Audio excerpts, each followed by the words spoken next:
आपका स्वागत है। मैं इसमें आपको ये बताऊंगा कि बहुत से कंपाउंडर्स और कृषक ये कहते हैं साहब गन पास नहीं हो रही। मैं प्रोफेसर हूँ और मैं पढ़ाता रहा, मैंने कभी भी ये नहीं पढ़ाया कि अब गन जो है पूरी पास होगी। वो जो सीमेन जो है मिड सर्विक्स छोड़ा जाता है, सर्विक्स के मुंह पे ही छोड़ा जाता है, वहां पे उसका कैपेसिटेशन होता है, मतलब उसकी कैप हटाई जाती है। तो ये कहना ये तो बहुत बेवकूफ़ी की बात है कि गन पास नहीं हो रहा। अब उनकी भी गलती नहीं है, जिनने उनको बताया है उनकी गलती है। आप किताब में देख लीजिए, मिड सर्विक्स जो होता है या सर्विक्स के मुंह पे ही सीमेन को डाला जाता है, और जो कैमरे वाली ये गन है उसमें तो मुंह पे ही डाल देते हैं। बस आप मुंह पे डाल देंगे तो वहीं से चला जाएगा सीमेन। वो एक आध सीमेन थोड़ी होता है, उसमें 15 मिलियन स्पर्म्स होते हैं, 15 मिलियन स्पर्म। तो वो जो है वो तेजी से चला जाता है। तो इसमें कोई चिंता मत करिए, आप रिसेप्टर लगा दीजिए। अब तो इलेक्ट्रॉनिक वो आ गई है यही गन, तो उसमें ऐसा होता है। दूसरी बात यह है कि ये बहुत लोग कहते हैं कि साहब रिपीट ब्रीडिंग हो रही है।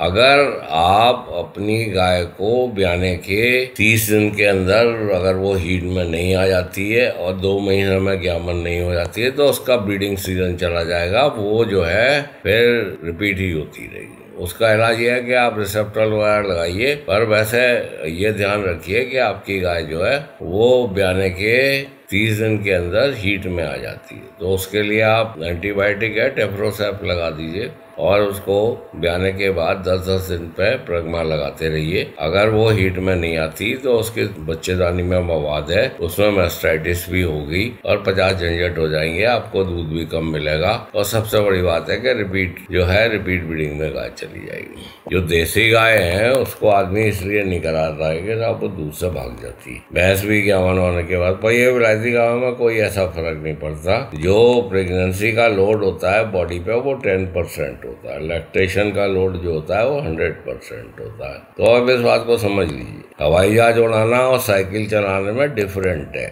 साइकिल तो आप 2-4 पटक खाएंगे सीख जाएंगे, हवाई जहाज में तो आपको ट्रेनिंग लेनी पड़ेगी। ये विलायती गाय और ये 20-20, 30-30, 40-40 लीटर की गाय रखना जो है ये टेक्निकल मामला है। इसमें आप अपनी होशियारी दिखाएंगे या आपके गाँव में जो पंडित बैठे हैं गाय के उनकी बात मानेंगे, या कुछ हद तक आप अपने इंसेमिनेटर की भी बात मानेंगे, तो आप धोखा खा जाएंगे। अभी मेरे एक ट्रेनी यहाँ से गए हैं, उनकी गाय को मैंने बताया वो 1 महीने में हीट में आ गई। तो उनका इंसेमिनेटर कह रहा था कि साहब ऐसा तो हो नहीं सकता।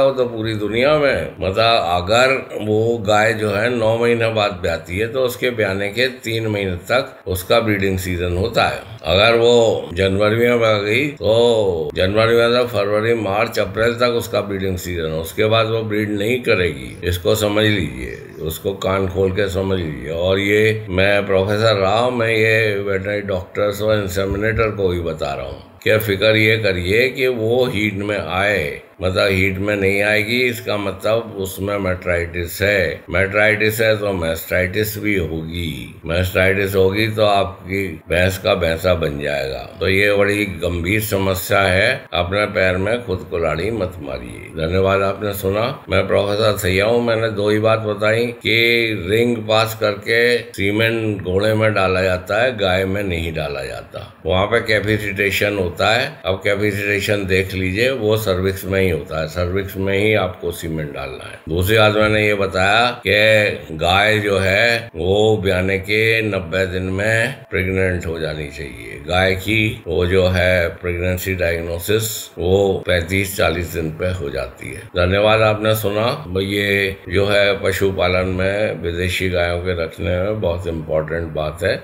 भैंस के लिए भी ये इम्पोर्टेंट बात है। मेरा टेलीफोन नंबर 8979748686 है, आप कभी भी संपर्क कर सकते हैं। धन्यवाद, आपने सुना। Thank you.